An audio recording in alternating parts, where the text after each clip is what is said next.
Pranoto Rekso Samodra merupakan tokoh Indonesia yang menderita setelah Orde Lama runtuh.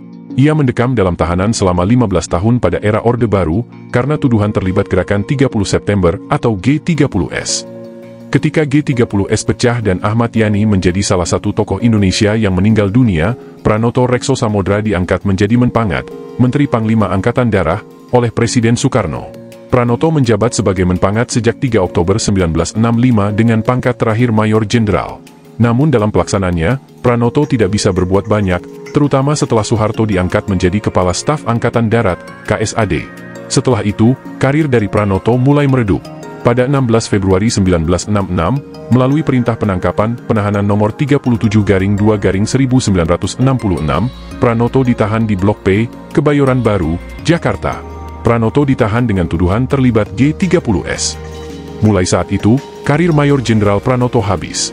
Sebulan kemudian, pada 7 Maret 1966, Pranoto statusnya berubah menjadi tahanan rumah, yang berdasarkan surat perintah Ketua Tim Pemeriksa Pusat nomor Print 018-TP-3-1966. Setelah menjadi tahanan rumah selama 3 tahun, Pranoto ditahan lagi pada 4 Maret 1969, berdasarkan surat perintah penangkapan, penahanan nomor Print 212-TP-1-1969. Adapun tuduhan penahanan Pranoto masih sama, yakni terlibat G30S. Kemudian pada 20 November 1970, berdasarkan surat keputusan nomor Kep. E6451I 1970, yang dikeluarkan oleh Menteri Pertahanan Keamanan Panglima ABRI, Jenderal Maraden Panggabean, Pranoto diskors dari Angkatan Darat. Selain diskors, Pranoto juga tidak lagi menerima gaji. Ia mengaku tidak pernah menerima surat pemecatan. Berikut ini adalah beberapa catatan yang dibuat oleh Maijen Pranoto Rekso Samodra tentang kronologis peristiwa G30S PKI.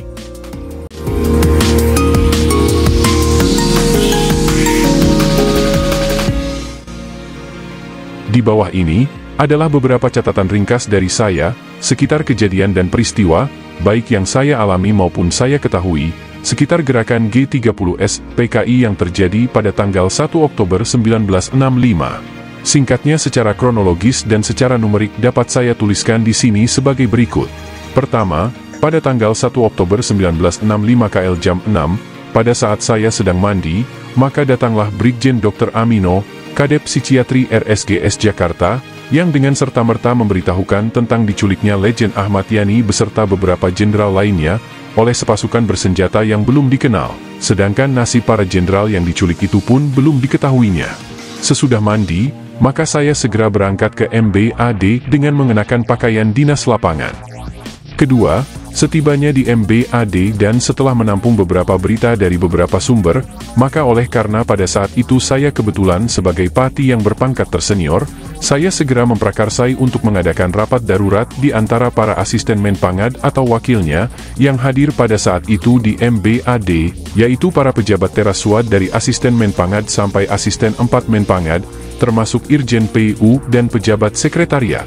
Setelah menampung beberapa laporan dan keterangan dari sumber yang dapat dipercaya, maka rapat menyimpulkan secara positif bahwa Legend Ahmad Yani beserta 5 orang jenderal lainnya telah diculik oleh sepasukan penculik yang pada saat itu belum dapat dikenal secara nyata. Berikutnya, rapat memutuskan untuk menunjuk Maijen Soeharto Pangkostrad agar bersedia mengisi pimpinan AD yang terdapat vacum. Melalui kurir khusus, maka keputusan rapat kita sampaikan kepada Maijen Soeharto di Makostrad.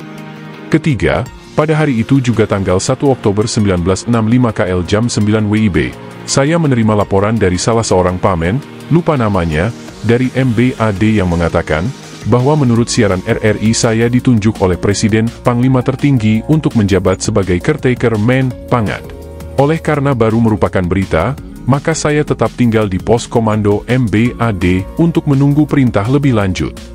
Keempat, bahwa pada hari itu juga tanggal 1 Oktober 1965, sesudah saya menerima berita tentang penunjukan saya untuk menjabat sebagai caretaker Menpangad, maka berturut-turut datanglah utusan dari Presiden Panglima tertinggi yaitu 1. Letkol Infanteri Ali Ebram, Kasih 1 Staf Resimen Cakrabirawa, yang datang KL jam 9.30. 2. Brigjen TNI Sutardio, Jaksa Agung bersama Brigjen Sunario, KA Reserse Pusat Kejaksaan Agung yang datang bersama pada jam 10 KL. 3. Kolonel KKO Bambang Wijanarko, ajudan Presiden Pangti yang datang sekitar jam 12 waktu Indonesia Barat. Oleh karena, saya sudah terlanjur masuk dalam hubungan komando taktis di bawah Maijen Soeharto, Fight 2 di atas, maka saya tidak dapat secara langsung menghadap Presiden Pangti dengan tanpa seizin Maijen Soeharto sebagai pengganti pimpinan AD saat itu. Atas dasar panggilan dari utusan-utusan Presiden Pangti tersebut di atas, saya pun berusaha mendapatkan izin dari Maijen Soeharto. Akan tetapi, Maijen Soeharto selalu melarang saya untuk menghadap Presiden Pangti dengan alasan bahwa dia, Maijen Soeharto, tidak berani mereskir kemungkinan tambahnya korban jenderal lagi apabila dalam keadaan yang sekalut itu saya pergi menghadap Presiden. Saya tetap menanti perintahnya untuk tinggal di MBAD. Kelima, pada malam hari berikutnya, yaitu pada tanggal 1 Oktober 1965, sekitar pukul 19 WIB, saya dipanggil oleh Jenderal Nasution, Kasab, di markas Kostrad untuk menghadiri rapat. Kecuali Jenderal Nasution yang hadir, juga dihadiri oleh Maijen Soeharto, Maijen Mursid, Maijen Satari, dan Brigjen Umar Wirahadikusuma. Jenderal Nasution secara resmi menjelaskan bahwa saya mulai ini hari ditunjuk oleh Presiden Pangti untuk menjabat sebagai caretaker Men Pangad, yang selanjutnya menanya kepada saya bagaimana pendapat saya secara pribadi. Saya menjawab bahwa sampai saat itu saya sendiri belumlah menerima pengangkatannya secara resmi secara hitam di atas putih. Maka saya berpendapat, agar sementara waktu belum dikeluarkannya pengangkatan resmi dari Presiden Pangti, entah nantinya kepada siapa di antara kita, lebih baik kita menaruh perhatian kita dalam usaha menertibkan kembali keadaan yang darurat pada saat itu, yang ditangani langsung oleh Pangkostrat, Maijen Soeharto, yang juga kita percayakan untuk sementara menggantikan pimpinan AD. Akan tetapi, mengingat pada saat itu suara dan kesan dari media massa, yang memuat berita-berita adanya usaha untuk menentang keputusan Presiden Pangti tentang penunjukan saya sebagai caretaker Men Pangad, maka oleh Jenderal Nasution saya diminta agar pada tanggal 2 Oktober 1965 pagi, mengadakan wawancara pers yang direncanakan di Senayan. Saya bersedia. Keenam, tanggal 2 Oktober 1965, menjelang waktu saya akan mengadakan wawancara pers, maka tiba-tiba Maijen Soeharto dan saya mendapatkan panggilan dari Presiden Pangti, yang pada saat itu sudah meninggalkan Pangkalan Udara Halim Perdana Kusuma dan menempati kembali di Istana Bogor. Oleh karena itu, maka wawancara pers terpaksa saya tunda waktunya. Maijen Soeharto bersama saya dan Brigjen Sudirgo dan Pomat segera berangkat menghadap Presiden Pangti di Istana Bogor. Di Istana Bogor diadakan rapat, di mana hadir pula Bapak Dr. Leimena, Bapak Hairul Saleh, Marta Dinata, Omar Dhani, Cipto Yudodiharjo, Mursid, M. Yusuf dan beberapa menteri lagi. Keputusan rapat, Presiden Pangti memutuskan bahwa pimpinan AD langsung dipegang oleh Pangti, sedangkan Maijen Soeharto diperintahkan untuk menjalani tugas operasi militer, kemudian kepada saya ditugaskan sebagai caretaker Men Pangad dalam urusan sehari-hari, daily duty. Ketujuh, tanggal 4 Oktober 1965, setelah melalui macam-macam proses kejadian, maka Maijen Soeharto diangkat menjadi Kepala Staf Angkatan Darat dengan membentuk susunan stafnya yang baru. Kedudukan saya menjadi Pati diperbantukan kepada Kasat. Kedelapan, tanggal 16 Februari 1966, atas perintah dari Kasat Maijen Soeharto, saya ditahan di Blok P Kebayoran Baru Jakarta, dan dituduh terlibat dalam G30S PKI, dengan surat perintah penangkapan penahanan nomor 37 I2 1966, tanggal 16 Februari 1966. Kesembilan, dengan perubahan status penahanan dari Ketua Tim Pemeriksa Pusat, tersebut dalam surat perintahnya nomor print 018 TP 3 1966, saya mendapatkan perubahan penahanan rumah mulai pada tanggal 7 Maret 1966. Ke-10, dengan surat perintah penangkapan, penahanan nomor print 212 TP 1 1969, tanggal 4 Maret 1969 saya kembali ditahan di Inrehab Nirbaya Jakarta, yang tetap dalam tuduhan yang sama. Ke-11, dengan surat keputusan Menteri Hankam, Panglima ABRI yang tersebut dalam surat keputusan nomor Kep E 6451I 1970, tanggal 20 November 1970, yang ditandatangani oleh Jenderal M. Panggabean, saya mulai dikenakan skorsing dalam status saya sebagai anggota AD, yang berikutnya pada bulan Januari 1970 saya sudah tidak menerima gaji skorsing dan hak penerimaan lainnya lagi. Sedangkan surat pemberhentian ataupun pemecatan secara resmi dan keanggotaan AD ini pun, sampai sekarang belum tidak pernah saya terima.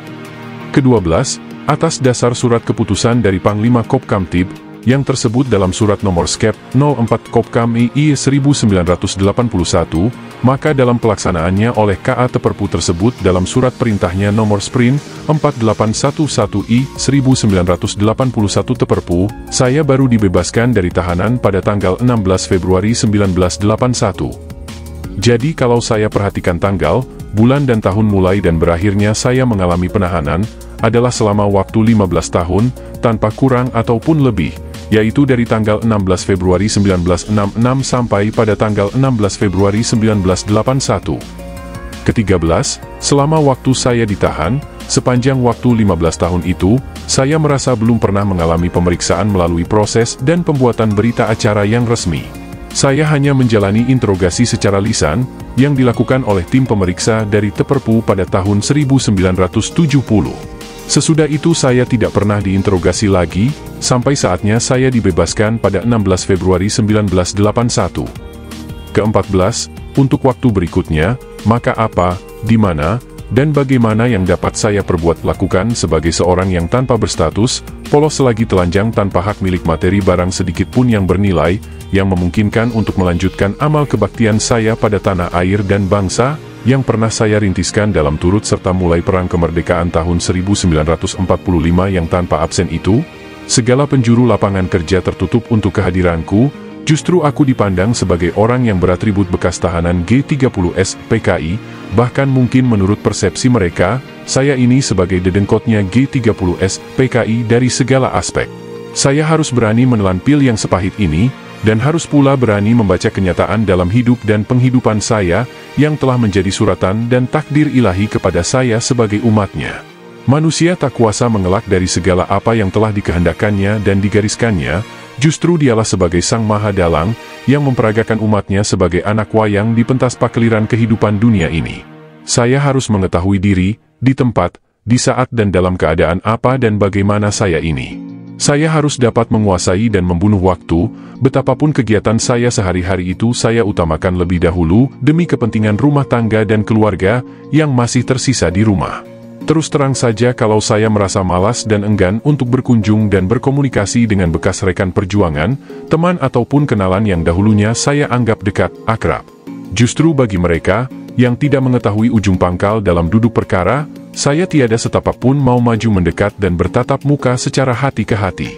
Kebanyakan lalu pergi menyelinap dan menghindar, yang mungkin ada merasa takut disorot, yang akibatnya dapat merugikan diri. Namun tidak sedikit pula, bekas rekan-rekan seperjuangan dan teman kenalan, yang masih mau berkunjung ke rumah saya, sungguh pun tempat tinggal saya sekarang ini di pinggiran kota, yang sebagian perjalanannya harus ditempuh dengan jalan kaki.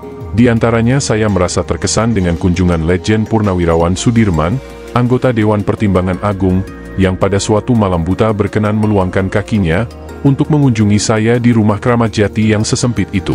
Saat pertama bersua kembali dengan saya, sedikit pun saya tidak melihat adanya perubahan wajah, sebagaimana wajah cerah amikal selagi sikapnya yang brotherly fatherly, sebagaimana yang mula-mula saya mengenal beliau sebagai rekan komandan resimen yang tersenior.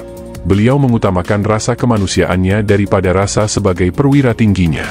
Beliau terkenal rajin berkunjung kepada keluarga anak buah, yang suaminya sedang mengalami penahanan, ataupun yang ditinggal bertugas operasi oleh suaminya. Beliau pun tidak ada rasa ragu mengunjungi bekas bawahannya yang berada dalam tahanan. Toleransi terhadap penderitaan teman ataupun anak buah bagi beliau, tidak pernah menutup mata dan telinga, lepas dari persoalan ataupun perkara, yang sedang mereka pertanggungjawabkan masing-masing.